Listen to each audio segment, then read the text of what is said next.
ঠাকুরের জীবন থেকে আমরা যা শিখি, শাস্ত্র থেকে এত সহজে তা শিখতে পারি না। স্বয়ং ভগবান মানুষ শরীর ধারণ করে এসেছিলেন আমাদের শিক্ষার জন্য। যত তার কথা চিন্তা করা যায়, আমাদের দেহ মন ততই শুদ্ধ হয়। শাস্ত্রে চিনিতে বালিতে মেশানো রয়েছে, তাই সাধুর মুখ থেকে সার কথা জেনে নিয়ে ধর্মপথে চলতে হয়।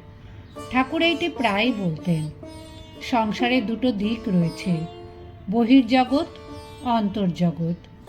আমরা বহির্জগৎটাকে আঁকড়ে ধরি, তাই গুটি পোকার মতন তাতেই আবদ্ধ হই।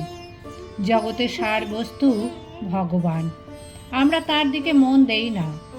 তাকে লাভ করতে হলে মন, বুদ্ধি, ইন্দ্রিয়কে ভেতরের দিকে আনতে হবে।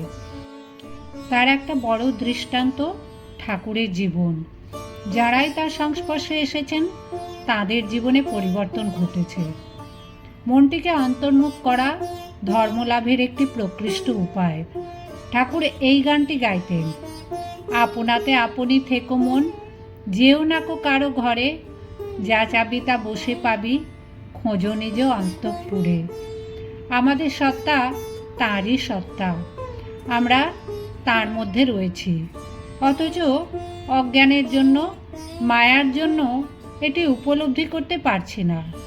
গীতায় বলেছেন, ময়ি সর্বম ইদম প্রতম সূত্রে মণি গণা ইব। সুতো বাঁধা না থাকলে মণিগুলো ছড়িয়ে পড়ে। ভগবানই সেই সুতো, জগৎকে ধরে রেখেছেন। উপনিষদ বলেন, তাকে বাদ দিলে আমাদের সত্তাই থাকে না। আরেক দিক থেকে তিনি আমাদের লক্ষ্যস্থল। এ দুটি আসল কথা। এক কথায় আমরা সবাই চাই আনন্দ। জীবগণ আনন্দ থেকে আসে, আনন্দের দ্বারা বর্ধিত হয়, আবার আনন্দেই ফিরে যায়। আমরা শান্তি খুঁজি বাইরে, কিন্তু শান্তি রয়েছে ভেতরে।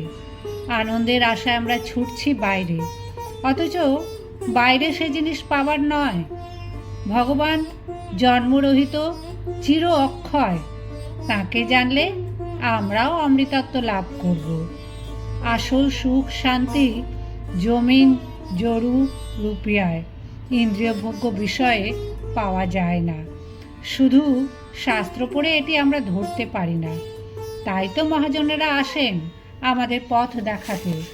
তারা এসে দেখিয়ে দেন আসল আনন্দের খনি কোথায়, শান্তি লাভের যথার্থ পথ কোনটি। মহাজন যেন গত স্বপন্থা।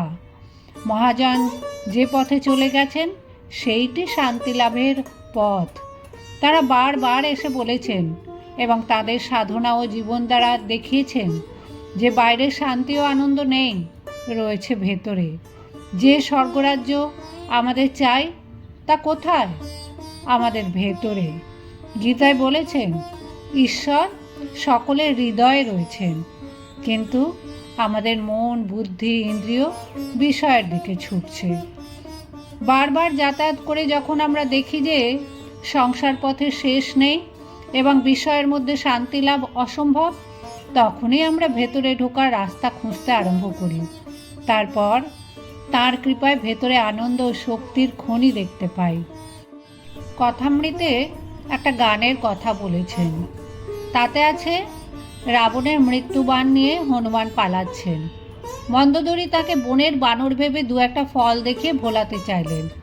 তখন হনুমান মন্দোদরীকে বলছেন, আমার কি ফলের অভাব? আমি যে শ্রীরাম কল্পতরু মূলে বসে আছি। শ্রীরামচন্দ্র কল্পতরু মূলে বসতে পারলে তবে মোক্ষ লাভ। এটি আমরা যেন সর্বদা মনে রাখি। আমরা তো দেখতে পাচ্ছি প্রকৃত সুখ, শান্তি, আনন্দ এই সংসারে নেই।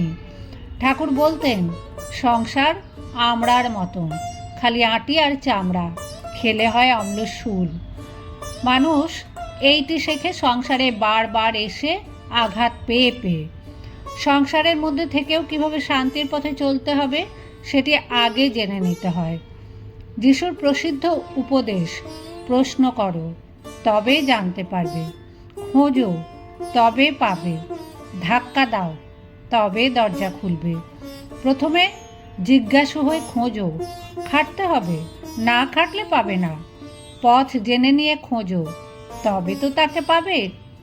আর একটা কথা মনে রেখো, এই সংসারে সুখ চাইলে দুঃখটিও নিতে হয়, কেননা বিষয়ের সংযোগে সুখ আর বিয়োগে দুঃখ।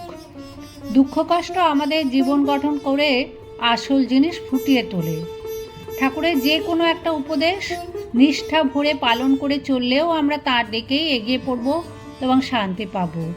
মহামানবের মুখের কথাই তো শাস্ত্র, মানব জীবনের পথপ্রদর্শক তারাই।